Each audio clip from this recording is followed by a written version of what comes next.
Go. Hello, and welcome to another episode of the Talking Parra podcast, or what I heard last week when I wasn't here could be the Talking Wires podcast. I don't know. Which one are we on? I don't know. But Talking Parra podcast, live on multiple channels, will be available as a podcast tomorrow on Apple and Spotify. Only the three of us today. We have Joel from League of Inches. How you going, mate? Yeah, good, mate. Good. Halfway through the week, and I mean, we're coming off a win, but it kind of didn't feel like it in a way either. So it's mixed emotions this week, but good to be back. And for those viewers and listeners who saw last week, Adam is our overseas correspondent. How you going, Adam, over there in London town?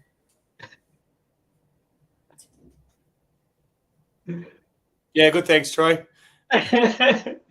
That's joking. There's no delay. How good's technology? There's no delays. Yeah, over here, look, we've left Ireland. We're in London now. Just a couple of nights. Actually, fly home tonight. So it's actually currently, I can't even see a time, 10:39 here. Fly home at 9:10 p.m. Get back to Australia at 5:15 on Friday. Look, I was planning on heading up to Brisbane as soon as I got back. I'm going to take a hard pass on that one because after the pain of watching Parramatta play Melbourne on a plane, I don't think I can get off a 24-hour fly to Brisbane and have to experience that again. So, and also it's just unmotivating at the moment, isn't it? Look, we'll run through the game. Look, I saw limited patches of the game. Obviously being in Ireland that night and probably having one of the biggest nights of my life the night before. I tried to watch a bit of it, but I just couldn't find the motivation to at 5 a.m. in the morning, to be honest. If it was a semi-final, I would have been there a little bit distracted, had a bit going on. But anyway, I've gone back and watched the highlights. I watched the first 20. I watched the last 20 of the game as well. It's just one of those games, isn't it? We don't seem to know how to put teams away. It reminded me a lot of the Cronulla game. We rushed off to that early lead and looked like we're going to do it easy. And then all of a sudden, St. George found himself back in the game and they got themselves in the lead quite comfortably. So full credit to the boys. I always love saying that one because they actually be able to turn this one around and get a win. But we're just not playing consistently good enough, are we? If we want to go out there and challenge Brisbane, we need a completely different game to the way we played. Troy, I'll go to you first. Your thoughts, obviously, on that game on what was here Sunday morning, there Sunday afternoon? Yeah, so before the game, it was great to see some old legends of Parramatta at Parramatta Leagues Club with the Blue and Gold Alliance reunion, their annual reunion, and that's what the hat is that I've got on at the moment, the bucket hat there. Some pretty well-known players there. Ray Price was there, Steve Ella, David Lydiard, Peter Johnston, the hitman, he was there. Troy Campbell as well, just to name a few. So they headed over to the ground after that and did a lap of honour and also a guard of honour. And just before the game, look, I must say that I'm a little bit disappointed in the Alan Overton sort of what would you call it? Presentation, acknowledgement of his passing the week before, and they did something on the big screen and they read that out as well. And I think there was pretty much very limited time in which they could do it because they had the women's game on before the men's game, and pretty much as soon as the women's game finished, the boys were running on warming up, and so there just wasn't any like round of applause or minute silence. I thought they may have tried to do it before kickoff as well, but that wasn't to be. So a little bit disappointed about that. In terms of the game, I thought the same as yourself, Adam. I thought maybe we're on here. We scored the first couple of tries in the game and got off to a quick lead. It was great to see the debutant Arthur Miller-Stevens score his first try in the NRL on the win there. And look, I think then the Dragons just come back into it and sort of we made some clumsy mistakes, and it was disappointing to let them back into the game, so much so that they were winning at one stage, and due to that and luckily due to that no try for one of the Dragons players due to the Clint Gutherson strip or whatever you like to call it, clumsy, loose carry, whatever you want to call it. It was no try, and then we were able to go on and score and win the game. So I thought going into the game we'd just put 40 points on them, but wasn't to be. Yeah, for sure. Joel, I just noticed your little caption. Looking for a bit of depth. So there's so much I could say about that one, but we're going to leave that one. And we're just going to say, what were your thoughts on the game? Yeah, look, I agree with David Troy, what he said about Alan Overton and what the club lacked doing. I felt like I think he was one of those figures in the club that deserved something a bit more special than what he received. None of the players wore the black armbands, but I just thought at least a minute of silence or a moment of silence or applause was needed before the game. We see most other clubs do it whenever a powerful or a well-known figure like that passes away. They all do it. So I'm just wondering and scratching my head at why that didn't occur. I was watching the game. I was keen to get up off the lounge, as I always do, and sit there, stand there in a moment of silence. And then all of a sudden it was just kick off, and I was just thinking, what's going on here? They've kicked off and not even felt like acknowledged it. But, I mean, before the game last year, I think it was when the Queen passed away, before they kicked off, they had the moment silence and whatever. So yeah, I mean, this is a Parramatta guy. Yeah, it's not good enough. But again, I don't think we're going to hear anything about the club. They'll probably try and put a social media post up about something and probably be a bit of a smart ass about things, but who knows.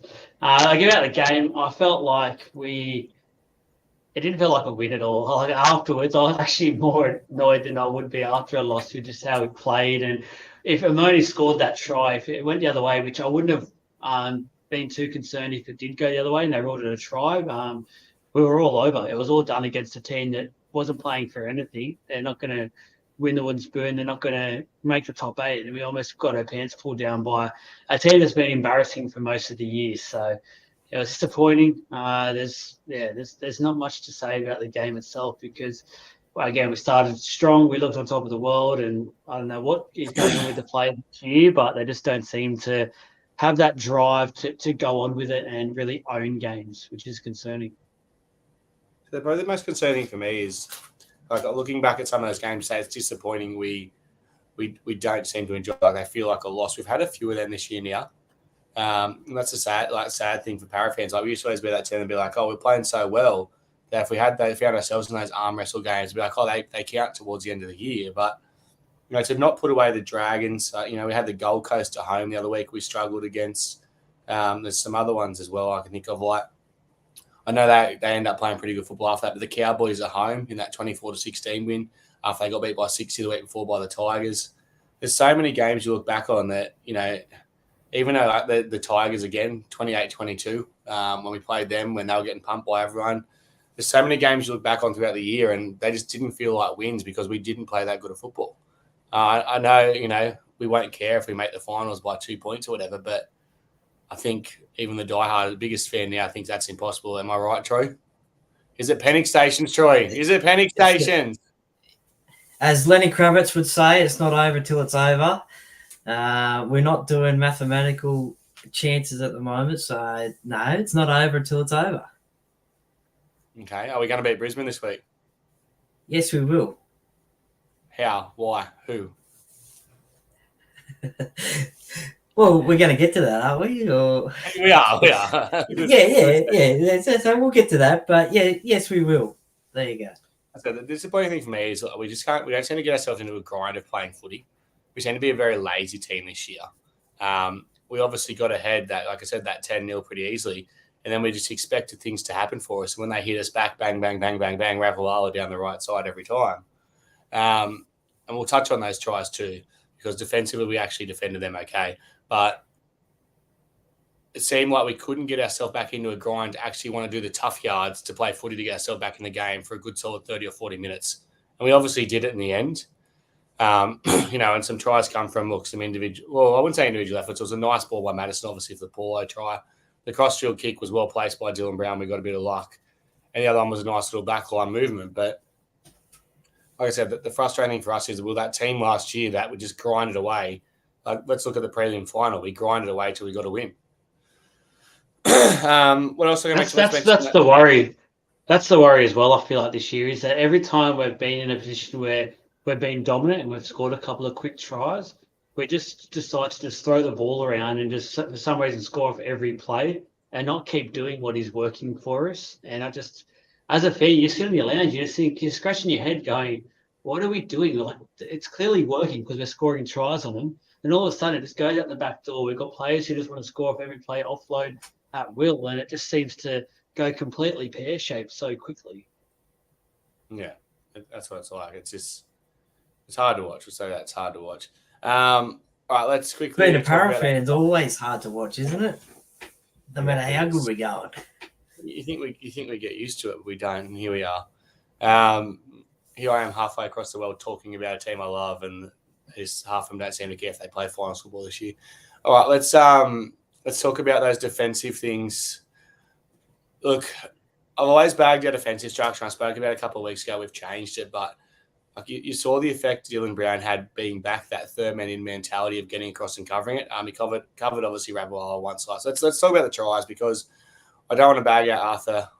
He obviously did a pretty good job in his first game, and coming up against one of the strongest wingers in the game is never an easy task. Look, I wouldn't say he's been dropped this week. I think it was just more. We'll go to the team with Sumit. Brad's being desperate and trying to change what he can because he knows our season's on the line. The first try, obviously, they scored. He got ran over the top of it, but he got his body in a good enough position. The second one, I thought he did the right thing to cover, and Dylan just missed the tackle.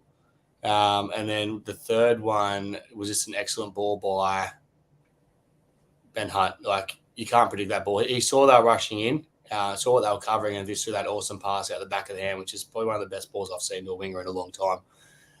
And then obviously the other one was a breakaway, so they changed sides by then. Look, is there anything you would have changed in that game, guys? Joel, anything you would have done earlier? Like, was it too much to expect a young player on debut to mark up against Ravalawa, or is that just a point right with desperation?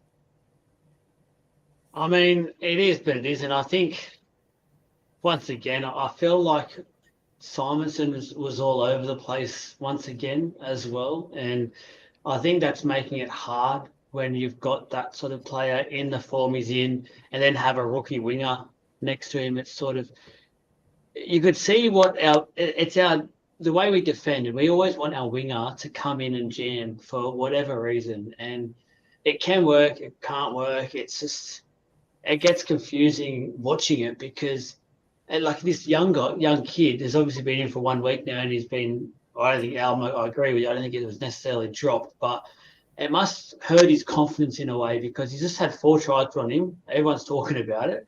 And we know it's not probably his fault entirely, but it would hurt him. It would be eating at him for sure. And I don't know, I'd hate to be in that position as a kid. Look, talking to him after the game around the back of the sheds, he was wasn't really talking about that. Obviously, he was disappointed about Ravalawa scoring 4 tries on his side, but he just said, look, that's just tough, like that, to come up and play like that size and stuff like that in his first game. But he was still brimming with a big smile about making his debut. And obviously there's probably a tiny little bit of his confidence would have been shot, but he still would have been, ready to go this week if he was given the selection. Let's not forget too, he is a fullback. So positionally he's a fullback. So defensively, obviously, he's going to be the strongest wing. We've got to expect that. It takes a while for players to adapt to that. Anyone want to go through Troy, player of the match, first of all? Yeah, look, I think probably Bryce Cartwright in his 50th game for the Eels scored 2 tries. He was out in and around everything again. Probably basically Sean Russell, actually, he was pretty solid, I thought. But yeah, other than that, it was hard to say. I mean, there wasn't any real standout player, I don't think. I think everyone did a little bit of everything, but no real standout who grabbed the game and just ran with it. Yep, Joel. To be honest, I can't pinpoint a player that stood out for me. It was just one of those performances. I really can't. I'm trying to sit here and think, and I looked at the stats and looked at replays during the day and things like that, and just there's not someone who pointed out to me that played a 7 or above game, which was or is a concern, I think. So, yeah. I don't know. Because I think even though Cartwright was solid and scored some tries, he was still quite poor in terms of he was one of those ones pushing that pass after we scored a few tries and that. So if he took some of those tough carries, then I probably would have given it to Bryce. But I just think he keep hearing about him. He's one of those leaders in the group now. I just would have expected a bit more in that situation from him to take those tougher carries and not necessarily just try and be that flamboyant player, which we know he can do. He can do it marvelously, and we love the form he's in. But I just don't know if there's anyone good enough from the weekend. And as Joel was feeling, he was talking about off air, he was talking about what was the atmosphere like at the stadium, what was the crowd like. Well, they had nearly 24 or 23,500 people there. So usually if you have about that many people at Combank Stadium, the atmosphere, you can hear it over the TV. You obviously see it at the ground, you can hear it. But there was sort of a little bit of a flat feeling during the game, and I think that's why when like the Dragons were coming back and in front, and that's probably where the little bit of the flat feeling was happening. So even though there was 24,000, nearly 600, didn't really sense that, didn't really feel like that. Do you reckon that's some frustration from the fans from the year that has been from a very successful year in a way when we made the grand final, look like we're on the upward trajectory, and obviously fans listening, put in the comments what you think as well. But do you think that's part of that frustration is now building as we get closer? People losing interest, 100%. Yeah. People always lose interest, and look, the biggest thing for fans in Australia, which I've always said of all sports, is we have the biggest bandwagon fans in any country. Like, you come over here and you look at a EPL game. It doesn't matter if the team's coming 17th or 16th. They're going to get the same crowds as they're coming first or second. It's really irrelevant. So you go to Australia and people losing. And I'll say now, like, for me, I'll watch Parramatta. It doesn't matter where I'm in the world every time, every game. Like, last time I was over here was 2014. We had those last couple of games. It cost me multiple $100 back then to actually watch the games because I signed up for a subscription. I didn't realise.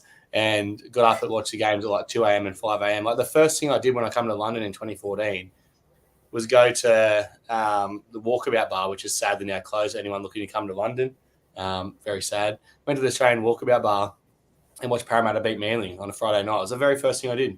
So, and for me the other day to kind of be like, I'm trying to word this, but trying to show someone the game of rugby league and be like 20 minutes in, oh, this is boring, and turn it off.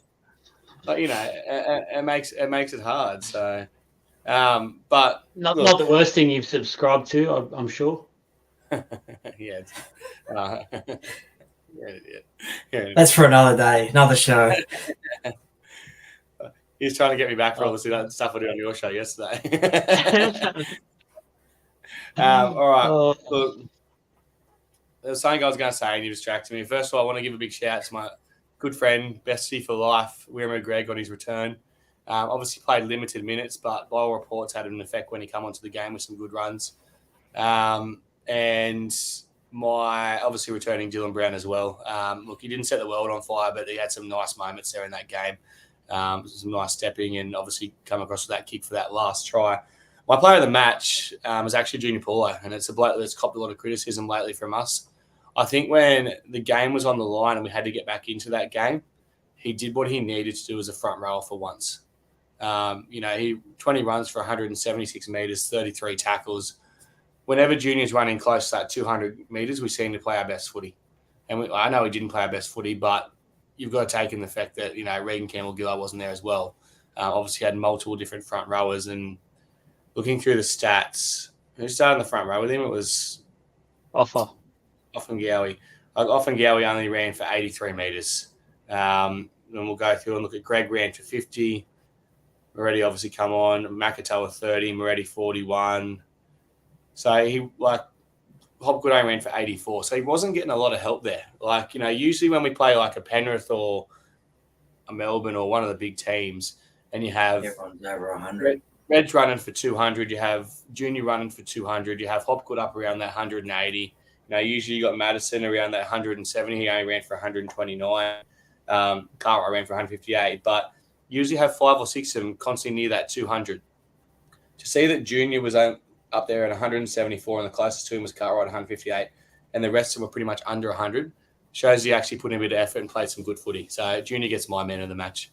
Must have been the streamlined haircut and the shaven off beard. Maybe. Or maybe he's going just back to his younger days and performing like that. Or maybe he's just realised he's been playing like an absolute shit and not putting any effort and being lazy. So anyway, sorry, Junior. Don't make me at the airport. I've already got enough waiting for me. You going to call him a cat, Adam? Or? I'm going to call him a cat. I think I called him a cat last week multiple times, didn't I? You missed last week's show. I was very brutal last week. I've been very, very brutal when I've been overseas. Maybe it's a time difference. Maybe I don't know what it is, but I'll tell you this much. If I make it out of Sydney Airport alive on Friday morning, I'll be very surprised. What flight number are you on and who are you flying? I'm flying into Melbourne Airport. All right, let's look at this week's game. Anything else to add from last week? Nah, look, it might just give them a little bit of confidence going into this week, possibly getting a win after a few losses, but nothing else majorly. It gives you great confidence when you've won a game 26-20 and your coach decides to do this. Let's run through this week's team. Gutherton at fullback. Russell on the wing with Bailey Simonson on the wing. Now, hold that thought, guys. Bailey Simonson on the wing. Penasini in the centres with RC in the centres. RC in the centres who couldn't defend at 5'8", but now he's going to defend in the centres. Brown at 5'8" with Moses at halfback. Hopgood, Cartwright, Davey back into the team. Madison back to the bench. Paulo, Lussick, Offengowie. Moretti, Madison, Greg, Hands. 18th man's Jake Arthur. No, it's not. It's Makatoa. 19th is Wonga. 20th is Ogden, Rodwell, and Murchie. All right. Anyone want the floor, or do you just want me to take this? Well, I'll take it. Okay, go ahead. Every single Parramatta fan in the world, I just walked out the street there and spoke to some bloke. He goes, "What the fuck's Bailey doing back on the wing?" I said, "I don't know, mate. I don't know." He goes, "I'm a big fan. I watch the Talking Parra podcast. Can't wait for the first ever Talking Warriors podcast in finals." But he goes, "What is Bailey doing back on the wing? Didn't we want to keep that guy off over here? Didn't we want to get rid of that guy when he was on the wing? He was useless on the wing." Bailey Simonson, I know he hasn't been the best form in the last couple of weeks.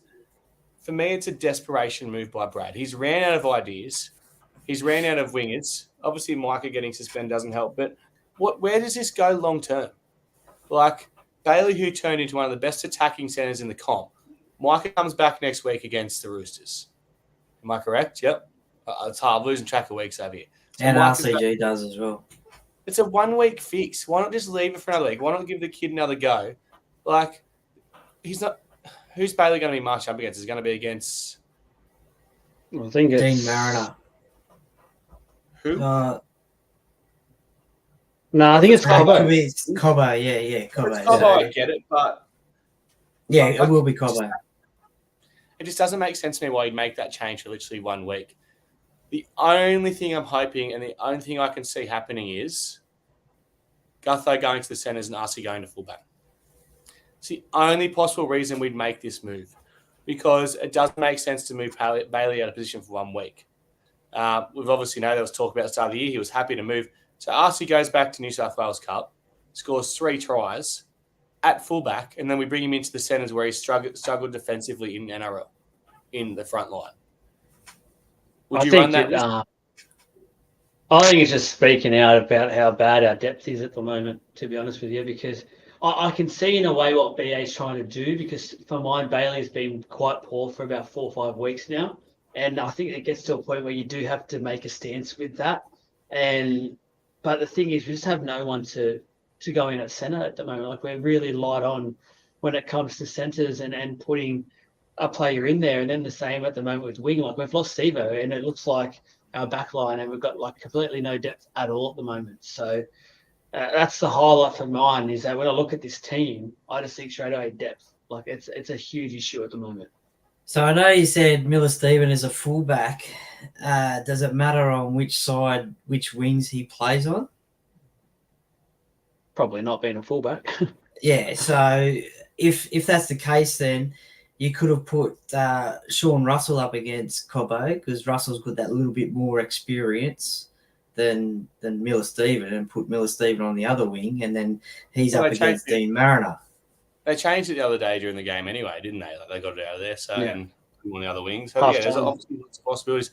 It just seems like a bloke who's out of ideas, to be honest. Like, it's confusing. Like you said, Troy, he is a fullback. So if they've somehow got this plan to put Guthers in the centres and Arcee to fullback, like I know Arcee was spoken about as a centre at the start of the year, but Arcee really struggled defensively at 5'8". Your centre position is one of the most important positions in the game. It's where a lot of shape is thrown. Obviously, when you run a block play, it's usually run at the centres to make that defensive decision, which a lot of teams use. It really worries me what they're going to do to him out there. And honestly, if Arcee comes out and terribly defends, it could be one of the last games we see him in first grade in a Parramatta jersey, in my opinion, unless we get injuries in the halves next year. How bad was Herbie Farnworth's cork the other day that he copped against the Cowboys? I mean, obviously, I know he'll play. Hang on, I'll get my phone. Well, he's a punk, so... Yeah, just ring his family over there, Adam. I think, I mean, he could have a field day in that centre position. He said he's fine. Way too much. He said he's fine, Troy, Herbie. He said, I'm fine, Troy. Right, okay, fair enough. All right, yeah. Look, there's possibilities to change around. I just say I'm not a big fan of changing so much if it's only going to be for 1 week. If there's a possibility that Bailey stays on the wing if he plays well and Sivo goes to reserve grade, or if Sivo comes back in and Bailey gets dropped, because like I said, Bailey hasn't been that great a form. But if you were going to do that and bring Arcee in and drop Bailey, why would you just not leave Arthur there? That's the concern I have. Looking through that. Can I ask you one question about that then? Would we be sitting here at the moment asking questions if he didn't do any changes? That's my only thing about that, because we're coming off a couple of losses in a row and a very poor performance against the Dragons. Is it time to maybe give BA some slack and say at least he's seeing there is some issues there and he's trying to make some changes? We've seen these. It's not too late. It's not over till it's over. We've seen these issues for months. We've all known this. We've been calling for these changes. We've been calling him to make change. Yeah. And now we're still whinging about it. Look, has Gutho played a good game in the last 4 weeks? No. Exactly right. Has Gutho been dropped? No, he's a captain. He's saying he won't do it. Exactly right. But all players should be held accountable for their mistakes. So which team's captain has been dropped because of poor form? Kurt Gidley in Origin got dropped to the bench. There probably is some. There would be some over the years. I'm not saying someone like the Roosters is not going to drop James Tedesco. I'm not saying he deserves to be dropped, but what I am saying is, if we've got problems in our backline, which we know we have, and we're looking for a spark, and Gutho isn't doing the job at fullback, why has he not been moved? If we're going to make these backline changes, why has he not been moved to centres? If Arcee was that good at fullback, why is Arcee not go to fullback? Why don't we give Arthur a run at fullback? You know what I mean? Like, if you're getting to that desperation stage where you're starting to change things around just to hope we can find something, I believe it means he's out of ideas on what we can do in attack. So could it just be a team naming thing, but actually on the field that sort of thing happens? I fucking position wise. I hope so. We're going to get towed to pieces with our centres and wings.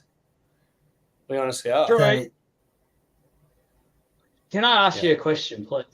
And be honest with this. And I want to actually hear your words from this. We had this discussion about a month or so ago about it being too late. It's done the season. And I know at the moment you're saying it's not over yet till it's over. What are you actually seeing from this team at the moment that suggests to you we can actually do something in this competition? Well, there's obviously some big games to come, right? So there is still a lot of work to do. But you still have time to do it. You're still in the hunt for the but what are you seeing us do? What are you seeing us doing at the moment? The last month of footy, what have we shown you to suggest? Well, not much at the moment. Not much at the moment, right? Because obviously the results haven't gone our way. And we've lost games. And we only just beat the Dragons. So not much. Because we would have won those games otherwise. So what you're saying, Troy, is... So it's over. You're saying it's over. You're holding on to Yeah, but hope of what. it also depends on who you're playing. Well, also it depends on who you're playing against as well. So I was trying to like teacher call and response clap thing. What you're saying, Troy, is you're holding on to the hope of last year and what this team produced last year and hoping they can do it again. No, because it's a different team to last year, and it's a different Yeah, season clearly to it's last a year. better team than last year. They're nowhere near as good. And half of them don't seem to care. They had their run last year. They don't seem to care this year. So what That's you're telling my me is that the players go into the game not caring, and they don't care whether they win or they just don't care as long as they get paid. Is that what you're saying? I'm thinking half of them don't, to be honest. Honestly, like the way some of them are playing, the laziness from them, like have they shown us anything otherwise? Have they, when the fans have bagged them out, like, they copped a pizzling after that Melbourne game. Did they come out and I know they come out and won the game, but did they come out and prove and play good football against St George? No, they didn't. Look, they could go. They're still copping. They could go out this week and beat Brisbane. If they do, I'll sit back and I'll give them a clap and I'll say, congratulations, boys, you want this. But every time we've needed a response from this team this year, they haven't found a way to do it. And that's the most disappointing. In my opinion, I don't think players go into games to lose games and wanting to lose games. Players go into games to win games. To lose games. It's about wanting to push that little bit of extra and finding a way to win the game, which we haven't seemed to do, and putting in those extra efforts. Like, you go back and watch some of our tries over the, let's look at the Melbourne game, for example. Some of the laziness from the third man in or the man back on the inside has really cost us. And that's the effort areas they're putting in last year, and there's got to be a reason they aren't doing it this year. Like, it's every single NRL player from teams 1 to 17 can play football. They're all good players. They all want to win games. It's those who take that extra step, putting those extra efforts to actually make their teams better. Simple as that. And the worry for mine is it's in the club's DNA that after a successful season, the next one's followed up with quite a poor season. It's sort of, that's the concerning factor there, is that we can't continue the build and momentum when we should be one of the powerhouse clubs in this competition and basically be in the top 4 every single year. Yeah, and look, I'll ask this question now to both of you. Are the Warriors a better team on paper than us? No. Troy? Probably not. No, they're not. Exactly right. They're nowhere near. They haven't got the players we have. Yet they're coming out and they're performing every week because they're finding something extra and they're wanting to perform.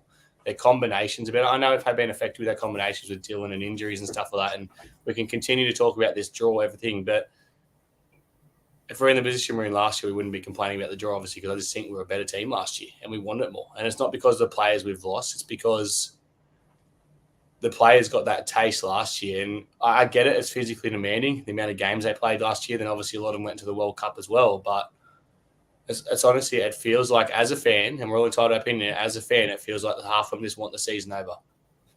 And I don't think we'll go bad next year either. I don't think this is it. We're done. We're going to be a bottom 8 team for the next 6 years. But I think our pre-season is going to be key in the break these players have. I'd probably sacrifice playing finals football this year to give them a longer break, to be honest, because some of them look like they need it. Yep.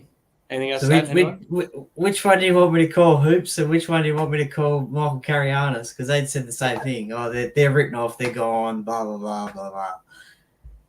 Oh, I don't know. I think that's just speaking the truth, though. Like, that's the thing that gets me in this whole conversation and hearing people. And so you're not by yourself here. I know there's lots of people online who say the same thing. Just as a fan and what I look at, I just can't fathom how you guys are coming up with that, saying that we're with a chance still. Like, we're sitting 9th at the moment, yes, but the footy we're playing is so bad at the moment. It's not funny. Like, it is so bad. Anyone other than the Dragons on the weekend probably would have put 20 on us and it was season done and dusted. Like, this is the stuff that I'm just not understanding. Well, the next 3 weeks will show that, won't it? Well, at the moment, I think the Broncos will play. Well, it seems cliche, but we've got to take it game by game, don't we? And really, like, if the Parramatta Reels turn up that we know can play football, like, look, we showed it on that 5-week run. We need the team that beats South Sydney. We need that team to turn up. It's the only time I've been impressed with the team this year. Even when we smashed Newcastle, we should have won that game by 70. And we didn't. We should have beat the Bulldogs by more every time we smashed them. We need that team to turn up against South Sydney. And honestly, when we played Melbourne, I thought we had that team for the first 10 minutes. So if they can do that against Brisbane, I have no doubt we can beat Brisbane, the Roosters, and Penrith. But we haven't seen that team for so long. So they need to find a way to bring it back. All right, let's get on with it. Let's get to our this week's game. Obviously, like I said, we've spoken about the team. It's obviously at Brisbane. Troy, you're heading up. You're heading north for a Bronco busting. You have any milking any cows? Mate. Sorry? Milking Don't you just love that one? I love it. Especially when we win.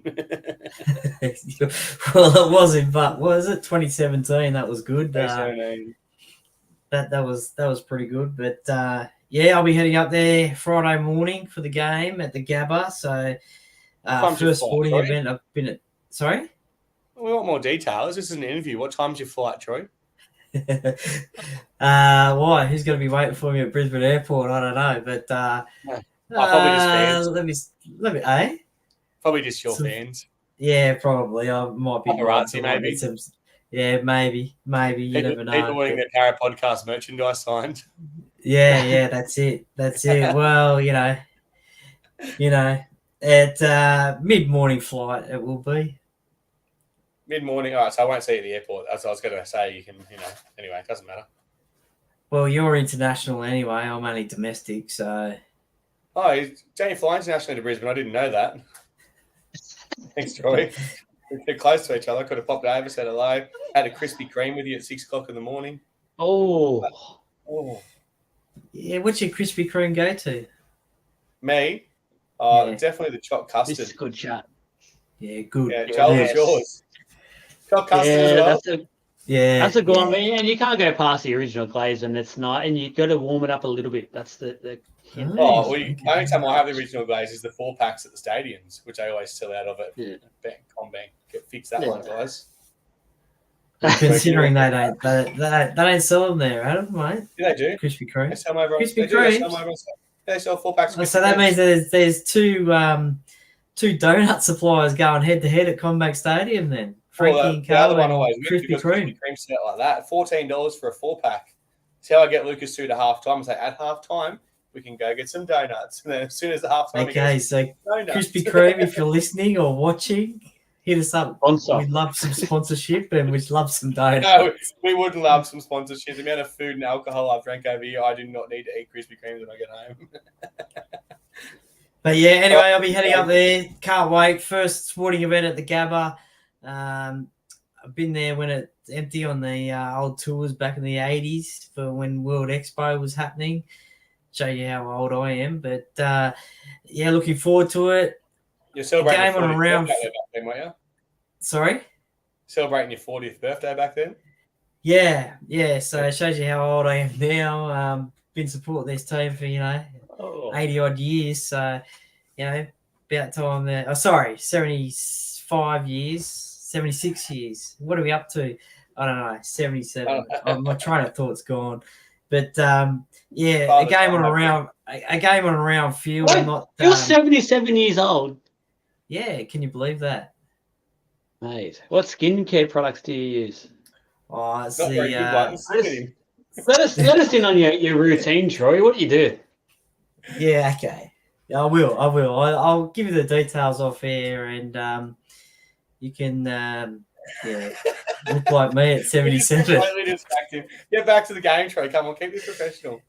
So yeah, around field, I don't know how that's going to go, but viewing wise, but you always see the games at the SCG when we played there a few years ago now, but that was pretty rough to see on a round field. Cogra Jubilee, that's a bit rough to see, but the NRL loves round fields. They always try and sell the origins there. Yeah, I know, and so I don't know about that, but I don't know why they didn't play this. I know I mentioned this before, but the old ANZ Stadium in Brisbane, which is still up for run, the rugby union still use it. Remember when they used to play there? Yeah. That ground's just still there, and it still holds like 50,000 people. Like I don't know why they didn't. They can talk about. But even some of the stands of that look far away as well. So it's an athletics track, but it's more of an oval than an actual. Brings back memories of 93 when we beat the Broncos 12-8 in their opening game there, Adam. What was that? Your 50th birthday? Yeah. About that. All So right, yeah, looking forward to it. Can't wait to get up there. Any shout out? Any meetups or anything you're gonna be at? People can come get an autograph or photo, selfie with Troy. Oh, mate, I'll try and work out something. I actually spoke to someone at the club on the weekend about that, and also about fan days as well, because I know you guys have been hammering on about that one, and What they say? hopefully next. Sorry. What did they say? Let the fans Well, know. let the fans know. Well, look, I didn't get a real detailed response, probably Unless you because. got one. Well, yeah. Well, this was on entry into the stadium, but look, the club's had a lot of turnover, and that's those sort of positions in terms of staffing wise, and to organise things for these sort of events.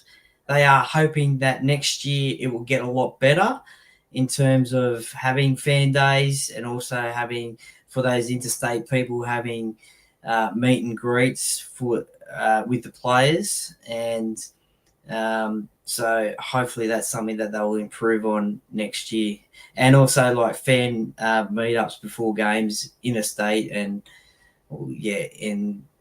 at away games. So yeah, a little bit disappointing that it's not happening this year, as we all are, and for those especially interstate, but hopefully next year it'll get a lot better. Watch this space. Did you go on the field on Sunday, Troy? No, I've been on the field before. It's I just watched everyone enjoy themselves on the field. So I saw young Hayden on the field throwing a jump around, treating like a football. Imagine that coming off the back fence at you. I'd fold it in half. All right, Joel. Yeah, Hayden was very excited that he gave Mitchell Moses his apparel. So he called him an awesome man, Mitchell. So anyway, what do you want? Game prediction? There we are. I'm lost. Oh my god! Anything What else has you want to happened? go through over here? This is a safe place. Oh, no, I think it's all good. All right, wonderful. All right, well, let's go. Get on with the game. What are you thinking? Oh fucking hell! Where do we win the game? I love it when you ask that question, Adam. Where do you think we're going to win the game? On the oval. On the oval, yeah. Keep away from the cricket pitch. Yeah, apparently it's a drop-in pitch there, so hopefully that won't cause too much damage. But yeah, look, I think you guys have talking about it previously. Discipline. If we do end up behind on the scoreboard, just can't let that frustrate us and do those silly errors and those impossible offloads or offloads at wrong time, and just got to get back to basics, and hopefully then the tries will come if we're behind. The starts have been the problem all year. Need to get off to that good start. Obviously, the game against the Dolphins, there was no good start. That was a great start. And yeah, this is going to be a top 2 team. We need to beat them, obviously, to get back into that top 8. And yeah, it all starts this week. Wonderful, Troy. Thank you for that detailed preview of the game. Joel, quickly wrap us up. I was going to say, do we have time for anything else after that? Jesus. Troy, I think you got to start your own vlog, Troy. We can follow you day to day. Whatever you do day to day. Jesus. So much going on, Joel. I don't know how I'd be able to keep up with it. So starting with his skin routine. Anyway, I just think it's going to be very, very hard. This Broncos outfit is really, really good at the moment. It's on fire. It's a well-oiled machine that is up there with Penrith at the moment for mine in this competition, and we're going to see truly where we're at. We had a sort of a let-off with the Melbourne game. We're sort of like, okay, we'll give him one. if it happens again this week, then there is some definite questions that the club and players have to answer. Lovely. Oh, well, look, it all comes down to this, doesn't it? As I said, this is our season on the line. Matt Naval here. This is what it's built for. No, but if we can't get ourselves up for this game, then we don't deserve, even if we somehow scrape in. And look, mathematically, if we lose this game, we still can scrape into finals. But if we don't get ourselves up for this game and go up there and get a win, we don't deserve to be playing finals football. It's a waste of time us playing finals football anyway. He's entertained tonight. He's very, more tame than last night, that's for sure. That's one. Have a drink of water again, Adam. Yeah, no, it's all gone. I drank all my water. It's gone. But look, how we win it. I actually thought when we played them up in Darwin, don't get me, I'm not going to get started on that. Besides the stupid weather conditions and dumb taking game up to Darwin against Brisbane, I thought they got very lucky against us. I thought the bounce of the ball went their way and every 50-50 call went their way. But I actually thought we were in that game with them. So I think obviously more minutes out of Wiramu. Often Gally needs to step up and Paul needs to keep playing the football. I think we can beat him in the forward pack. I honestly think we can do. And it's create opportunities. I think for us to beat them, like every other time lately, we've absolutely destroyed Brisbane. We're going to need Mitch and Dylan to really step up their running game. So for them to do that, we need our forwards to obviously get us on the front foot. So if we're going to go score predictions and straight into it, it's getting harder and harder to tip this team every week, isn't it? I'm going to say Parramatta 53-6. No, I'm just joking. I'm going to say I think if we win, we're going to light one up and we're actually going to put on a good game. So I don't think we can win a close game because I don't think we know how to grind out games. It's going to have to be one of those games where everything goes our way, maybe a couple of sin bins or a send-off for Brisbane. I'm going to say... This is longer than Troy's one. Goodness me. I know, because I'm really trying to give it some thought. I'm going to say Parramatta 32-12. Look, that's being optimistic. My prediction for that is for Mitchell Moses. My bold prediction is Mitchell Moses and Dylan Brown to combine for 3 tries. And my first try scorer is Mitchell Moses. I'm being very optimistic, guys, all right? That's the holy water. Joel, Brisbane by how many? Broncos by 32 points to 16. Broncos to get it done. I've got to be honest. I'm here to win some points here in this final run home. I've already won anyway. You can't win. Adam's already got like 5,000 points anyway. Yeah, I forgot. I forgot he has. So yeah, even if you get everything right this week, you still won't catch him. Yeah, true. I'll go bold prediction. Reece Walsh for a hat trick. I think he's going to carve us up. And welcome back to the Talking Broncos podcast.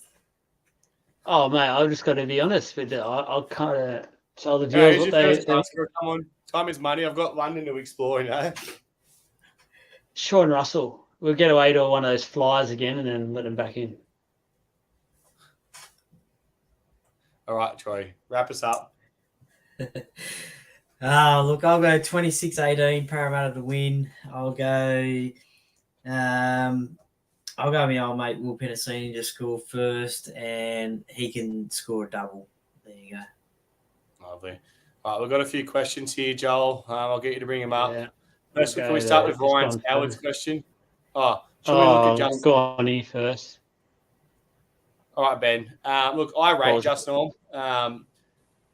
The reason I didn't rate him at first, I thought he was just a hitman and he didn't really do much else but smash blokes and run hard lines. But at the start of the year and last year, we saw him adapt his game, bring a bit of kicking into his game and things like that. And it actually was really impressive. So I haven't really got to see a lot of Melbourne games lately, obviously being halfway across the world and a couple of other things. I don't know what he actually did to get dropped. Anyone answer what he did to get dropped? Is it just they got someone else coming through or? I think it may be defensively. He's been a little bit poor. But everyone sees the big hits perfectly there. Yeah, everyone sees the big hits he's done. Well, what do you want to say? Good one, Troy. Yeah. Good one. I'll go this All right, what one. else we got? I forget what we were talking about here, but why we have scored Someone almost. above I actually think- sacked Trent Barrett. Yeah, so I think someone Oh. said, "Why don't we sack Trent Barrett?" And then there we go. Oh, Well, he okay. answered that. He's answered the question. Yeah, Yeah, Trent Barrett doesn't okay. even go. I don't think he's going to, and you can't expect an attacking coach to come in and change our attack in 1 year. To be honest, I don't think. Look, my biggest criticism every year of Parramatta is when we get to this time of year, we seem to struggle because our attack hasn't changed. But I think there's really question marks about our attack. I think it's just about getting those combinations sorted again. I What don't. about this one? Brown to centre and half to 6. I don't like it because Eddie Harrison. we've seen Brown at centres before and he goes missing. I think the most important thing for us is getting Dylan back to actually play 5'8" and getting him back on the thing. Look, I've been waiting for this question. Do you not like Hayden? Look, we all fucking hate him with a passion. He's just absolute scum. Nah, Mate, I think he's all he's been pretty busy. Like, he was at the game on Sunday. He went to the Matildas game on Monday.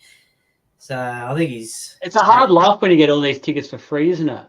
Oh, yeah, absolutely. Here's It must be all the that thing. merch he's selling.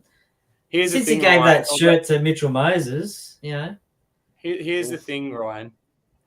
If you haven't realised this about this podcast, we'll take the piss out of each other more than we take the piss out of our own team. So we do like especially especially when they're not here. So 100%. Troy copped Yeah. a pizzle last week when he wasn't here, or the week before, whatever it was. To be fair, Troy cops whether he's on or off. So yeah, absolutely. I'm the Buzz Rothfield of the podcast. we all need a buzz. What? You're old as fuck.